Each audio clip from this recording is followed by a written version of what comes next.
En fait, l'Europe est passée à côté de la plus grosse occasion de création de valeur dans l'économie de ces 20 dernières années. C'est comme s'il y avait une ruée vers l'IT au niveau asiatique et américain, et que nous, cette course-là, on l'avait abandonnée dès le début. On parle de marché européen, moi je suis désolé, dans la tech, ou même dans d'autres secteurs. Hein. Est-ce que vous connaissez une seule boîte, une super boîte tech allemande qui est cartonnée en France? On dit souvent, nous les Français, on a du mal à s'implanter en Allemagne, ce qui est vrai, hein. Mais moi je pose la question dans l'autre sens. C'est quel est le super champion de la tech allemande qui a hyper scalé en France? Et je suis persuadé qu'en étant très fort et très rapide sur le Web 3, on peut rattraper justement notre retard dans le Web 2. Salut à tous, bienvenue sur le podcast de Cryptost. Aujourd'hui, on reçoit Fatih. Fatih qui est CEO d'Exaion. Salut Fatih. Bonjour, ça va Gary? Ouais, ça va super. Aujourd'hui, on va parler d'Epine et on va se poser la question suivante, c'est est-ce que maîtriser les infrastructures blockchain, c'est un enjeu de souveraineté nationale?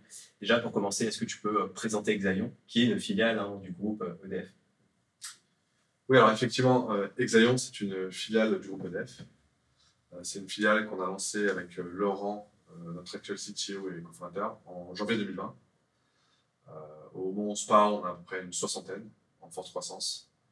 Et nous sommes présents sur le continent européen et le continent américain, avec une forte présence au Canada. Exaion, c'est la filiale du groupe EDF qui se spécialise vraiment sur tous les sujets qui tournent autour de la deep tech. Donc on est très présent sur, on va y revenir, hein, la blockchain, l'IA, le quantique, aussi des sujets de cyber. L'idée, c'est vraiment de créer une infrastructure de calcul très haute performance, décarbonée et souveraine. Voilà en quelques mots les objectifs. Hyper clair. On va revenir tout de suite d'ailleurs sur les différents use cases. Hein. Tu parlais de deep tech. Alors c'est vrai que quand vous avez été créé, le principal focus c'était la blockchain. J'imagine qu'entre-temps, il s'est pas mal de choses. On parle pas mal d'IA aujourd'hui, de cloud computing. C'est quoi les différents use cases que vous permettez d'encadrer aujourd'hui? Alors effectivement, nous sommes plus connus pour nos activités dans la blockchain et le Web3. Non pas parce qu'on n'avait pas l'ambition dès le début d'aller vers le sujet deep tech, mais parce que par la force des choses, on a été obligé en fait au lancement en janvier 2020, à un mois avant le début du Covid et de l'enfermement mondial, voilà. Le seul business qu'on a pu développer à très court terme, en lançant la société, donc avec Laurent au tout début, et puis les 4-5 qui nous ont rejoints très rapidement, c'était de faire du machine to machine.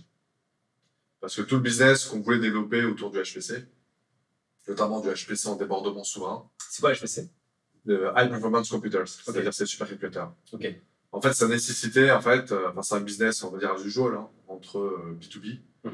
Et ça nécessitait la rencontre en fait, des acteurs sensibles en France, la négociation de contrats, la mise en place des services, l'accès par ces acteurs-là à nos data centers, et puis vice-versa. Enfin, toutes ces activités physiques, mobiles et humaines, qui étaient très compliquées pour nous de mettre en place. Donc, on s'est dit en janvier 2020, enfin en février 2020, quand il y a eu le Covid, c'est de se dire, écoutez, focusons-nous sur ce qu'on peut faire comme développement d'affaires en machine to machine, parce que le human to human, ça va être très compliqué. Donc c'est pour ça qu'on s'est lancé très vite dans le Web3 et qu'on a vite accéléré sur le Web3 en travaillant en parallèle, pour le coup, sur les fondations des futures activités deep tech. Okay. Mais sans forcément chercher à le commercialiser dans un premier temps. Ouais. Quand tu dis machine to machine, en gros, l'idée, c'est de dire, voilà, je mets la puissance de calcul à disposition du réseau et en fait, n'importe qui peut venir la consommer. Exactement. Sans qu'on ait à se rencontrer, sans qu'on ait à échanger, sans qu'on ait des sujets de... Voilà, plutôt de KYC, etc. Par rapport aux acteurs qui utilisent nos infras. Mais par contre, voilà, ça ne nécessitait pas, comme dans le conseil, dans le développement de blockchain, la mise à disposition de puissance de calcul d'HPC en débordement, de cybersécurité, d'aller rencontrer nos clients en physique et puis pouvoir échanger et mettre en place nos différentes solutions chez eux, chez nous. Mais en tout cas, ça nécessite dans tous les cas une relation humaine. Okay. Donc voilà pourquoi on a commencé par la blockchain, voilà pourquoi on a accéléré très fort sur la blockchain. Puis ensuite, au sortir de la crise, on a repris en fait la roadmap technique qu'on avait, puis on s'est mis à commercialiser pour le coup des activités qu'on avait développées en shadow pendant 2 ans et sur lesquelles on était mûrs pour proposer des services à partir de 2023. On va dire. Ok. Quel type de service d'ailleurs sur le Quel type de service? Voilà. Donc on a 4 familles de services chez Exaion. Donc, on a Exaion Node qui fait tout ce qui est infrastructure blockchain, indexing. Quand je dis infrastructure blockchain, c'est les nœuds RPC, les nœuds d'archives, les nœuds de validation. Indexing, un service de staking qu'on va lancer là d'ici quelques mois. Et puis ensuite, un service d'accompagnement et de développement de projets blockchain pour nos clients qui n'ont pas forcément le savoir-faire en interne pour développer des projets sur le réseau Ethereum ou autre. Okay. Ça, c'est Exaion Node. Ensuite, on a Exaion Studio. C'est une solution de cloud 3D. Donc là, en fait, ici, nos clients, ça va plutôt être l'industrie culturelle et créative. Ça va être des entreprises de gaming, de production, de post-production, en gros, des sociétés qui travaillent sur les effets 3D. Donc là, ils vont utiliser nos infrastructures, cartes graphiques, etc. pour travailler sur ces effets spéciaux. Et puis, en fait, dans le prolongement du cloud 3D, il y a ce qu'on appelle le métavers, le jumeau numérique, l'entreprise étendue. On peut appeler ça comme on veut, mais on tourne à peu près autour des mêmes compétences et des mêmes services. Où là, on se focalise plus sur le B2B institutionnel, qui a besoin, en fait, de créer un jumeau numérique d'un objet industriel, ou de travailler sur des problématiques de type entreprise étendue pour que, toujours dans le prolongement et dans la logique du Covid et du travail à distance, 2 collaborateurs, avec l'un aux États-Unis par exemple, l'autre en Australie et puis même un troisième en Europe, puissent collaborer, travailler tous les 3 sur un même objet en temps réel, même s'ils sont tous éloignés par plusieurs milliers de kilomètres. Donc là-dessus, on a un partenariat avec NVIDIA. On met en avant sur le jumeau numérique la solution Omniverse d'NVIDIA. Donc on a commencé par les effets 3D pour les petits studios de production d'animation. Et en fait, et comme tu le sais, hein, le monde du jeu est très précurseur en termes de technologie. Donc ce qui vient dans le monde du gaming, quelque part, c'est précurseur de ce qu'on va retrouver quelques années ou quelques décennies plus tard dans les grands corpos. Sauf qu'aujourd'hui, le laps de temps entre ce qu'on voit dans le gaming et ce qu'on voit dans les entreprises, ce temps-là, en fait, ce laps de temps-là, il tend à se réduire avec toutes les révolutions technologiques et les bons technologiques qu'on est en train de vivre en ce moment. Ouais. Donc voilà, donc on rentre par le gaming, et puis en fait, aujourd'hui, on parle à des gros industriels, comme EDF et puis comme d'autres, hein, qui veulent créer des jumeaux numériques. Typiquement, l'un des cas d'usage, c'est avant d'aller poser la première pierre sur une future construction, je vais d'abord la simuler complètement sur un jumeau numérique avant d'aller poser la première pierre. Ou avant de démanteler un objet industriel, pareil, je vais commencer à le faire dans un jumeau numérique avant d'aller le faire réellement sur le terrain. Okay. Ça permet d'économiser beaucoup de temps et beaucoup d'argent, et puis d'anticiper pas mal de choses. Donc ça, c'est vrai pour l'industrie de l'énergie, pour l'industrie de l'automobile, les usines automobiles là, qui fabriquent des batteries, qui travaillent sur des usines de batteries électriques, ou sur de futurs véhicules électriques, sont tous en train de d'abord simuler ça dans des jumeaux numériques avant d'aller le faire en monde réel. Ok, intéressant. Donc ça, c'est Exaion Studio. Ensuite, on a Exaion Compute. Ça, c'est notre branche Fast Computing. Donc là, c'est vraiment le calcul très très haute performance. Donc on va parler de HPC, High Performance Computers, d'IA, où on va faire du fine-tuning, de l'entraînement de modèles donc, et de l'inférence, et du quantique, où on va travailler sur des sujets d'hybridation entre les ordinateurs classiques et les ordinateurs quantiques. Quand je dis ordinateur classique, ça va être un HPC avec un ordinateur quantique, ça va être une carte graphique, un GPU avec un ordinateur quantique. Donc c'est le type d'hybridation auquel on fait référence. Et last but not least, on a notre dernière verticale, qui est notre verticale cybersécurité, où on permet en fait à nos clients d'effacer et de transporter de l'information à travers 2 solutions de manière hyper sécurisée. Ok, très clair. Alors vous, votre business model, c'est vraiment d'avoir des data centers partout dans le monde. Donc il y a un sujet vraiment, enfin c'est vraiment de l'infra, hein, c'est un peu une des thématiques à la mode, c'est la dépine. Ouais. Donc en gros l'idée c'est quoi? C'est d'avoir, votre enjeu c'est de trouver des hangars, des endroits où vous allez pouvoir mettre votre matériel. Et on parlait justement de souveraineté, en quoi c'est important de, par exemple, proposer vos data centers à la fois en Europe, mais aussi un peu partout dans le monde. Alors là-dessus, ce qu'il faut comprendre, c'est que le sujet d'infrastructure IT est devenu aujourd'hui un enjeu de géopolitique mondiale. Ça, l'Amérique du Nord et l'Asie l'ont très bien compris. Et ils ont agi. En Europe, on commence à le comprendre et on commence à agir. Ce qui est très important en fait dans l'infrastructure IT, dans la dépine ou dans la décentralisation ou dans le edge computing, voilà, c'est des termes qui renvoient après la même chose. L'important, c'est plusieurs choses. C'est d'aller poser votre data center au plus près du client. Quand on dit au plus près du client, c'est pour plusieurs avantages. Hein. Ça permet de réduire l'empreinte carbone. Puis ça permet d'être dans la même législation que le client. Typiquement, aujourd'hui, on a une réglementation RGPD ici. Bon, bah, vaut mieux avoir un data center en France, dans la législation française pour des clients français, en respectant le RGPD. C'est beaucoup plus facile que de dire, bon, on va prendre vos data et puis on va les transporter de l'autre côté de l'Atlantique. Et puis on va les stocker là-bas, dans une législation qui est différente de celle qu'on a ici. Et puis du coup, potentiellement faire face à des conflits de réglementation et de juridiction. Sachant que le jour où vous avez un problème, les contrats sont toujours suffisamment flous pour que ça dure soit très longtemps, soit que vous n'aboutiez à rien, ou à très peu. Donc, être le plus proche du client. Ensuite, un data center, ça nécessite aussi autre chose. Ça nécessite, pour sa performance, d'avoir un réseau électrique et télécom très développé. Là-dessus, là, en France, on a de forts avantages. Et puis, du coup, quand on cherche aussi d'autres géographies pour nous implanter, on regarde ça. Quand on dit un réseau électrique et télécom, et qu'on fait référence au réseau électrique, on regarde du coup, la troisième pilier, c'est le mix énergétique. De quoi est constitué le mix énergétique qui alimente le data center? Est-ce que c'est du charbon? Est-ce que c'est de l'hydraulique? Est-ce que c'est du nucléaire? Ça, c'est des choses qu'on regarde de très près aussi. Puis ensuite, quelque chose qui renvoie à la première notion, le plus proche du client, c'est aussi la sécurité des données. Quand vous avez une donnée qui appartient à d'une entreprise française, dont les bureaux sont en France, dont les salariés sont en France, dont le data center est en France, ça peut aussi être utile que l'opérateur du data center soit français. Ou complètement déconnecté du réseau mondial des autres data centers. Ça vous aura pas échappé, il y a une loi aujourd'hui aux États-Unis qui s'appelle le Cloud Act, qui dit une chose très claire, hein. C'est-à-dire qu'à partir du moment où le siège social de l'entreprise qui fournit le service cloud est basé aux États-Unis, que le data center soit en dehors des États-Unis, que le client soit non états-unien, etc., ils ont droit, sous certaines conditions, de faire remonter l'information aux États-Unis, sans que ni le pays où est hébergé le data center n'en soit informé, ni le client. Donc, concrètement, par exemple, si Amazon a des serveurs en France et que moi, ma data, en tant que client Amazon, elle est sur Amazon, Amazon, à n'importe quel moment, le siège aux États-Unis peut aller chercher cette data-là. Sous certaines conditions.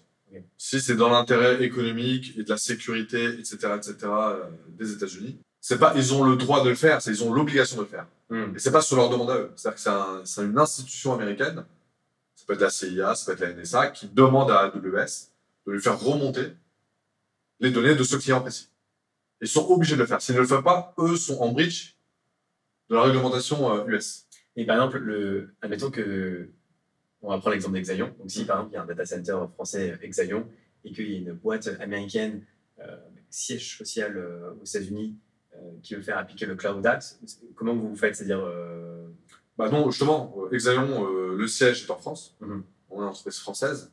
Ouais. Donc nous, on n'a aucun lien avec l'administration américaine. Ah oui, quand tu dis en fait le siège, c'est le siège de la société du data center, c'est pas le siège de la société qui est... Le siège mondial de la société, le headquarter. Ok. Nous, on est basé à Neuilly-sur-Seine. Oui. Donc on ne relève pas du Cloud Act. Ok. Ok, non, je pensais que c'était par exemple les entreprises qui allaient faire héberger leurs données sur un data center en particulier. Non, c'est l'hébergeur, c'est l'hyperscaler lui-même. D'accord. Donc si on prend les GAFA, leur siège social mondial se trouve dans la baie de San Francisco. Donc eux, en fait, quels que soient leurs clients dans le monde, et si une institution américaine leur demande de faire remonter les informations, ils sont obligés de le faire. D'ailleurs, eux-mêmes luttent plutôt contre, parce que ça, quelque part, ça détériore leur business. Mais c'est une obligation, et ils sont obligés de le faire et de fournir toutes les informations qui est demandée par le gouvernement US. Ok. Et d'ailleurs, c'est intéressant parce que donc on parle vraiment il y a un côté un peu souverain à la donnée. Bien sûr. C'est-à-dire que en tant que client utilisateur, ta donnée potentiellement peut être récupérée, enfin demandée par les États-Unis si par exemple tu utilises, je sais pas, AWS, qui est un web service. Mais est-ce que dans les faits, les gens sont sensibles à ça? Alors, plusieurs choses. Beaucoup de gens aujourd'hui le savent. Ensuite, ils ont des réglementations en interne dans leur entreprise qui leur disent que si telle et telle conditions sont validées, vous avez le droit de travailler avec. Mais par contre, même s'ils ont le droit de travailler avec, en fait, ils ne sont pas protégés. Et eux, ils se disent, bon voilà, le service est très performant, et c'est vrai qu'ils sont très performants. Ça coche les cases minimales qu'on doit cocher pour pouvoir déployer des services sur un cloud. Maintenant, est-ce qu'on est protégé à 100%? Non. Mais en même temps, rien ne nous interdit de le faire parce que la réglementation interne de l'entreprise ou du pays ou de l'UE ne nous oblige pas à aller jusque-là. Donc, ils le savent, ils savent qu'ils prennent un risque.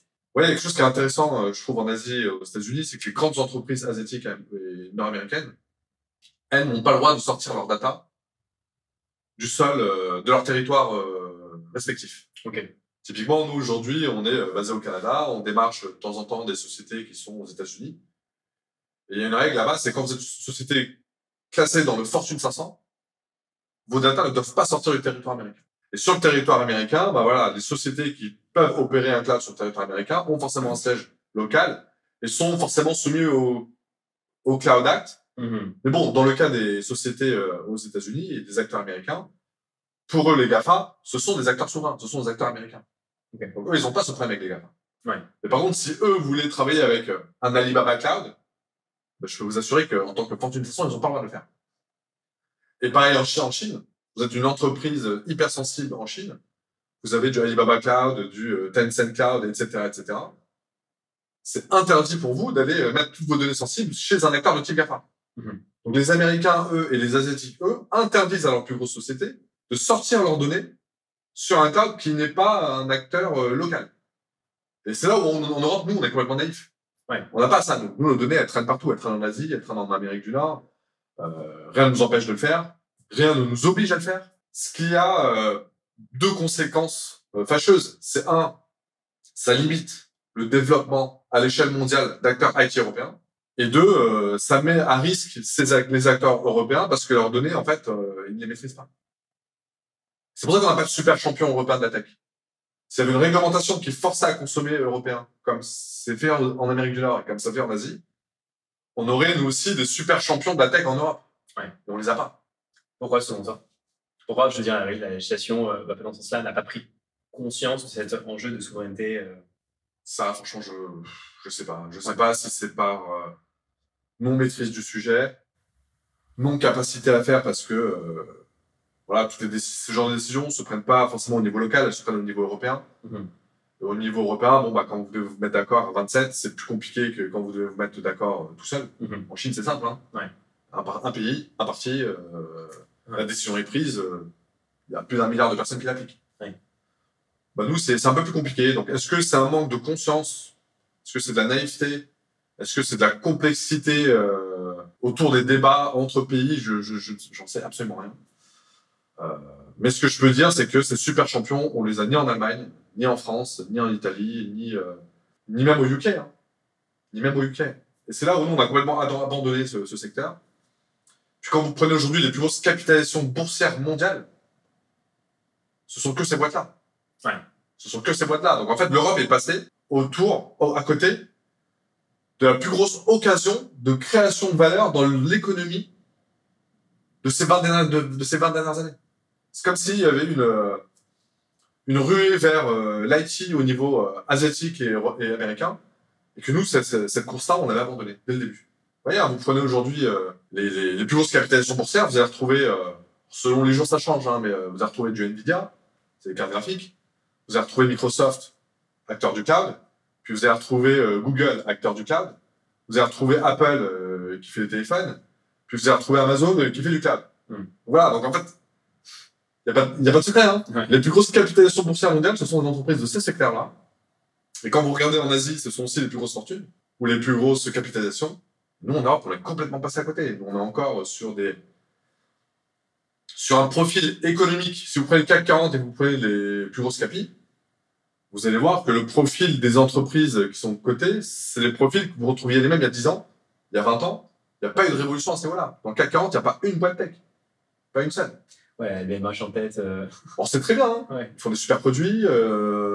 C'est un super vecteur qui permet de faire rayonner la France, d'attirer plein de touristes. Alors, il faut des LVMH, etc. La question, c'est pourquoi LVMH? C'est pas pourquoi LVMH et après Microsoft boursière en Europe, en France. Eux, c'est très bien. La question, c'est pourquoi est-ce qu'on n'a pas de champions de la tech qui, eux aussi, sont à des niveaux de LVMH ou même au-dessus si on fait le comparaison avec les États-Unis et l'Asie. C'est pourquoi il manque ça. Parce qu'ils sont rachetés à chaque fois déjà. Parce qu'ils sont rachetés très, très tôt. Et puis après, on n'a pas un marché commun. Ouais. Aujourd'hui, quand un Américain lance une entreprise, il a un marché de 350 millions de consommateurs américains. Et les plus grosses sociétés, les plus grosses capitalisations boursières au monde, ils ont accès en plus au marché canadien et au marché mexicain. Puis avec des accords de libre-échange un peu avec différentes régions. Et notamment l'Europe. Nous, on parle de marché européen. Moi, je suis désolé, dans la tech, ou même dans d'autres secteurs. Hein. Est-ce que vous connaissez une seule boîte, une super boîte tech allemande, qui est cartonné en France. On dit souvent, nous, les Français, on a du mal à s'implanter en Allemagne. Ce qui est vrai, hein. Mais moi, je pose la question dans l'autre sens. C'est quel est le super champion de la tech allemande qui a hyper scalé en France? Bah, vous voyez, dans l'idéal, eux, ils vont avoir Aleph Alpha. Nous, on va avoir Mistral. Mais la vérité, c'est qu'on va pas avoir un champion européen qui va couvrir toute l'Europe et qui va permettre de scaler à l'échelle mondiale. On connaît une super boîte tech française qui est cartonnée en Italie, ou une super boîte tech italienne qui est cartonnée en Espagne. Vous voyez, on n'a pas. En fait, on a plein de petits champions locaux, mais on n'a pas de champion régional en Europe. C'est intéressant. Et par rapport à la réglementation, je pense que c'est trop tard pour mettre en place un cadre réglementaire dans l'espoir de voir naître justement un top acteur européen sur le domaine du cloud, ou c'est trop tard parce que le domaine a déjà été cannibalisé par les acteurs américains notamment. En fait, je pense que dans cette course-là, la course au Web 1, Web 2, bon, elle est finie. Ouais. Les Américains et les Asiatiques, ils ont super bien bossé. Ils ont des produits merveilleux. Là-dessus, je pense que voilà, la course, on a clairement perdu. Maintenant, attention, on a des opportunités. Les opportunités, ce que je dis tout à l'heure, c'est que pour développer des data centers, vous avez besoin d'avoir un réseau télécom de qualité et stable, un réseau électrique de qualité et stable, un positionnement géographique plutôt tempéré pour refroidir plutôt facilement le data center, un mix énergétique décarboné, et puis une position régionale qui fait que vous pouvez être très performant très vite partout. Bon, bah la France coche tout. Okay, donc la France, en vrai, ça peut être un champion du data center. La France peut être la capitale, une des capitales mondiales de la décentralisation du data center. On a le meilleur réseau électrique en termes de qualité, en termes de stabilité et en termes de décarbonation, on a le meilleur monde. C'est pas le côté cocorico, hein, et c'est pas non plus parce que je suis filiale d'EDF, mais à un moment donné, c'est une réalité. Parce que pendant le Covid, on a eu, nous, une seule minute de coupure d'électricité. Jamais. Oui, encore la semaine dernière, au Texas, dans la ville de Houston, ils ont été privés d'électricité, les climatiseurs ne marchaient plus, ils faisaient 45-50 degrés, il y a eu des morts, il y a eu des trucs. On parle de l'État du Texas, l'un des États les plus puissants et les plus riches des États-Unis. Moi, je me souviens pas, depuis le Covid, même pendant le Covid, et pendant que tout le système était en tension, qu'on a eu ne serait-ce qu'une minute de coupure d'électricité. Donc, en France, on a cette chance. Ensuite, l'électricité est décarbonée. C'est du nucléaire. Ensuite, on est dans le meilleur positionnement géographique. Climat tempéré, pas besoin de faire tourner la clim H24, etc., etc. Puis en plus, on est une des premières économies européennes, ce qui fait que Paris peut devenir quelque part, la France peut devenir un peu l'hébergeur des data centers pour la majeure partie des pays de l'Union européenne, avec lesquels on a des interconnexions électriques et télécom. Puis ça vous aura pas échappé non plus que la France, à travers son exposition sur l'océan Atlantique et la Méditerranée, est reliée quasiment à tous les câbles Internet qui relient l'Amérique du Nord à l'Europe. Donc l'information circule très vite, on est au point même de raccordement, donc la France peut devenir un champion là-dedans. Clairement, voilà, on a une opportunité, est-ce qu'on la prend, est-ce qu'on la prend pas? J'ai l'impression qu'on commence à en prendre conscience. Nous, chez Exalion, on en parle de ça depuis 2018, mais il y a une vraie prise de conscience. Il y a une vraie prise de conscience au niveau de l'État et même au niveau d'EDF. Moi, je le vois aujourd'hui de plus en plus chez EDF. On commence à parler de faire tout le possible pour que la France puisse devenir un havre pour les data centers. Ensuite, ça permet de décentraliser. Une fois que vous avez créé des data centers un peu partout en France et que tous les gros acteurs mondiaux ont un data center en France, ont des partenaires en termes de data center en France, etc., etc., ça permet de décentraliser. Ça permet d'éviter typiquement ce qui s'est passé un peu avec la crise CrowdStrike Microsoft. Donc, ouais, pour rappeler, le 19 juillet dernier, panne mondiale, que ce soit les aéroports, et d'ailleurs pas que les aéroports, c'est même des aéroports, hôpitaux, chaînes de télévision, même les armées, je crois qu'ils l'armée. Le monde était down parce que l'antivirus utilisé par Microsoft, CrowdStrike, était down lors d'une mise à jour. C'est ça. Alors c'est pas un problème de Microsoft, ça il faut préciser. C'est un problème d'un fournisseur de Microsoft qui s'appelle CrowdStrike. Et lors de leur mise à jour de leur outil d'antivirus, la mise à jour s'est mal faite. Du coup, cette mauvaise mise à jour s'est répandue auprès de tous les clients de Microsoft. Ici, la question, c'est pas de dire Microsoft a fauté, c'est pas ça du tout. Ici, ce qu'il faut éviter, c'est les SPF, les Single Point of Failure. C'est-à-dire la centralisation. C'est-à-dire que quand un acteur lâche, on peut pas se permettre que tout le système lâche. Complètement. Donc c'est là où Typiquement, il va y avoir des partenariats entre Microsoft et d'autres acteurs. En disant, moi, je suis Microsoft, j'ai mes data centers à travers le monde, en propre, mais je m'appuie aussi sur un réseau de partenaires, sur différentes géographies. Au cas où moi, mes data centers lâcheraient, les autres continueraient, prendraient le relais, etc., etc. Donc là, je pense que c'est aussi un backup à avoir entre les GAFA, les BATX, et puis, et c'est là où les acteurs européens peuvent devenir des partenaires, d'ailleurs. Et dans la décentralisation, c'est-à-dire que, effectivement, on a raté, nous, le coche du Web 1, Web 2. Et je suis persuadé qu'en étant très fort et très rapide sur le Web 3, on peut rattraper justement notre retard dans le Web 2. Parce que si on parle de décentralisation, et d'ailleurs, non seulement la France, de par son positionnement, son réseau électrique et télécom, sa mix énergétique, etc., est pour moi le meilleur endroit où poser les data centers dans le monde. Mais au-delà de ça, je trouve même que la logique de la décentralisation du Web 3, de la liberté, fit très bien avec le mindset des Français. C'est notre mindset, ça. On n'est pas des gars qui vont tout centraliser avec un parti unique, avec... on est plutôt libre de penser, plutôt ouvert, plutôt décentralisé, plutôt un peu, entre guillemets, mais dans le bon sens du terme, un peu révolutionnaire. Et je pense que et le mindset et les caractéristiques, les attributs en fait de ce monde du Web 3 fit très bien avec la géographie, avec le pays, l'organisation, les réseaux électriques et télécoms et le mindset des Français. Et puis pour faire tout ça, il faut des super ingénieurs. On l'a vu, hein, dans le Web 3, la France, je sais pas si ça l'est toujours, mais on était l'un des 3 premiers écosystèmes mondiaux dans le Web 3. On est un très fort écosystème mondial dans l'IA. On a un très fort écosystème mondial top 3 dans le quantique, dans le jumeau numérique. Donc on a en plus le savoir-faire. On a les cerveaux, on a les écoles, on a les ingénieurs. En fait, ce qu'il y a en France, on a tous les morceaux du puzzle. Oui. On a les ingénieurs par-ci, on a les réseaux par-là, on a la position géographique par-ci. En plus, on a un reach mondial. C'est-à-dire que la France est le premier, voire l'un des premiers États au monde qui a le plus d'accès à des zones maritimes et avec un positionnement sur les 4 coins de la planète, à travers les dom-toms, etc., etc.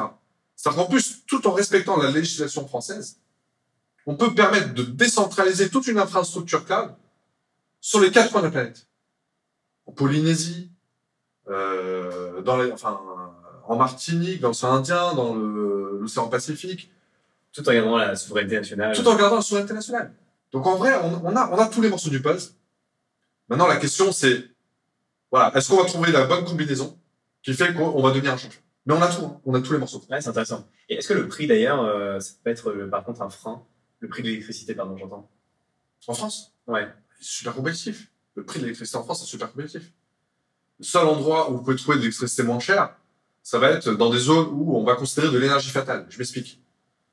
Vous allez être dans une géographie où vous avez un centre de production d'électricité qui n'est pas relié au réseau, ce qui fait que tout le surplus d'électricité de cette zone de production, si elle n'est pas consommée, elle est perdue. C'est là où il y a eu certaines zones en Islande, au Canada, etc. Qui ont fait du Bitcoin mining. Qui ont fait du Bitcoin mining avec cette énergie fatale. Sauf que cette énergie fatale, elle est de plus en plus rare. Parce que moi, je peux vous dire, hein, je témoigne, hein, comme on a beaucoup d'activités au Canada, aujourd'hui, au Canada, il y a plein d'acteurs de l'automobile qui sont en train de créer des usines de fabrication de batteries électriques au Canada, dans des régions qui sont très proches de celles où on minait du Bitcoin. Donc aujourd'hui, ils préfèrent fermer une ferme de minage du Bitcoin dans laquelle vous avez un salarié et le remplacer par une usine de construction de batteries électriques dans laquelle vous allez retrouver des centaines de salariés. Ça va créer une économie locale, ça va créer des commerces autour, des hôtels, du passage, bref. Ça va redynamiser des régions qui sont aujourd'hui complètement vides, avec au milieu de nulle part une ferme de minage qui va consommer, qui va miner, mais qui va créer aucun emploi. Et qui va créer aucune richesse localement, parce qu'en plus, le Bitcoin, dès qu'il est miné, il va sur un wallet quelque part ailleurs, il reste même pas sur place, il crée même pas de richesse sur place. Donc ça, on le voit aujourd'hui, ces capacités de consommation d'électricité supplémentaire et fatale, il y en a de moins en moins et elles coûtent de plus en plus cher. Donc quand on remet ça dans un mix énergétique plus global, on revient à des coûts d'électricité qui sont pas très loin en comparable à ceux de la France. Après, il y a toujours sur certains points très précis des opportunités. Mais en face, vous n'aurez pas forcément toute la capacité nécessaire. Ça pourrait peut-être monter une petite usine, un petit centre un petit data center, mais on ne pourrait pas créer 50 data centers. Ouais. Là où en France, avec l'énergie du nucléaire, les centrales en production, les nouvelles centrales en construction, le renouvelable, en fait, on a notre interconnexion sur le reste de la plaque européenne fait que voilà, on peut construire à de très fortes échelles. Ok. Et d'ailleurs, juste pour avoir un ordre d'idée, aujourd'hui, ouvrir un data center, c'est quoi? C'est plusieurs dizaines, centaines de millions d'euros Ça dépend de la taille de votre data center. Je pense qu'en dessous de 10 millions d'euros, vous ne pourrez pas. Le plus petit, suffisamment équipé, suffisamment sécurisé et suffisamment stable en termes de connexion électrique, etc. En dessous de 10 millions, c'est très compliqué. Okay. Ou alors, vous avez pris aucune mesure de sécurité. Nous, on travaille beaucoup sur du tier 3, tier 4. C'est le ranking des data centers.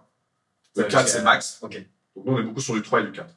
Donc, quand vous voulez travailler sur ce référentiel-là, aussi petit que soit votre data center, en dessous de 10 millions d'euros, c'est très compliqué. Ouais, je vois. Puis après, vous n'avez pas de limite. Mais des bons data centers, tier 4, avec une taille suffisante, importante, ouais, c'est facile dans les 100 millions d'euros. Et donc vous avez vos propres data centers en France et aussi en Amérique, par exemple? Oui, alors deux choses. On a deux approches différentes là-dessus. Donc comme je vous l'ai dit au tout début, on est une filiale du groupe EDF. Donc filiale du groupe EDF, nous, les data centers d'Exaio en France se trouvent en Normandie. C'est dans les data centers du groupe EDF, où on loue des mètres carrés IT, on appelle ça. Donc c'est des gros data centers. Et nous, dans ces grands data centers EDF, on loue un espace qui nous appartient et qui nous est dédié. Dans les deux data centers du groupe, en Normandie. Reliées chacune par de la fibre noire, c'est-à-dire une fibre privée, qui fait que chacun des data centers est en redondance de l'autre. S'il y en a un qui tombe, l'autre prend le relais. Okay. Et vice versa. Donc en France, on n'a pas créé nos data centers, on est hébergé par le groupe. Par contre, au Canada, on a créé nos propres data centers. On a hébergé dans un data center existant à Montréal. On a créé from scratch notre data center à Sherbrooke. Donc là, effectivement, on est dans un incubateur, un ancien couvent d'ailleurs, qui est devenu un incubateur hyper moderne. Ouais. Et le rez-de-chaussée, en fait, c'est beaucoup nos data centers. Et la chaleur qui est produite par nos serveurs est récupérée pour chauffer le bâtiment. Ouais, au Canada, l'hiver, il peut faire hyper froid, moins 30, moins 40, on les voit. Donc on récupère la chaleur fatale des data centers d'Exaio pour chauffer justement l'incubateur dans lequel on se trouve. Okay. Et d'ailleurs, enfin, tu disais que le premier, vous étiez dans un data center existant, et le deuxième, vous l'avez créé en propre. Est-ce que le fait de créer en propre, c'est toujours cette logique de souveraineté, justement Exactement. Ouais. Exactement. En fait, nous, ce qu'on voulait, c'est les critiques qu'on fait nous en France par rapport à des cloud providers étrangers, sans discriminer, hein, que ce soit américain ou asiatique. Le sujet est le même, c'est qu'ils ne sont pas européens. On ne voulait pas en fait répliquer au Canada les critiques que nous on fait en France. Donc ce qu'on leur a dit, c'est qu'on va créer des activités de data center de cloud au Canada qui matchent toutes les mesures de cybersécurité et de souveraineté du Canada. C'est-à-dire qu'il n'y a aucune connexion entre nos data centers en France et les data centers au Canada. Et les data centers du Canada sont au plus proche de nos clients canadiens, enfin même québécois, qui fait que leurs données se trouvent à quelques kilomètres de leur bureau, hébergées et sécurisées, et avec aucune autre communication en dehors du Canada. Okay. Donc on a recréé une souveraineté pour eux, chose qui était très importante, parce qu'ils ont les mêmes problématiques que nous. Hein. Ils veulent protéger leurs données, ils veulent protéger leurs industries. Et c'est vrai que venir créer sur leur territoire, from scratch, un data center au plus près de leurs clients, qui ne sont interconnectés avec aucun data center dans le monde, pour eux, c'est un gage de sécurité et de souveraineté très important. Ok, hyper intéressant. Dernière question, Fatih. Est-ce que toi, tu es en contact avec des politiques, justement, pour leur faire prendre conscience de cet enjeu de souveraineté nationale, souveraineté européenne, qui est d'avoir des data centers en propre et de moins dépendre d'acteurs américains, asiatiques On n'est pas en direct en relation avec des politiques.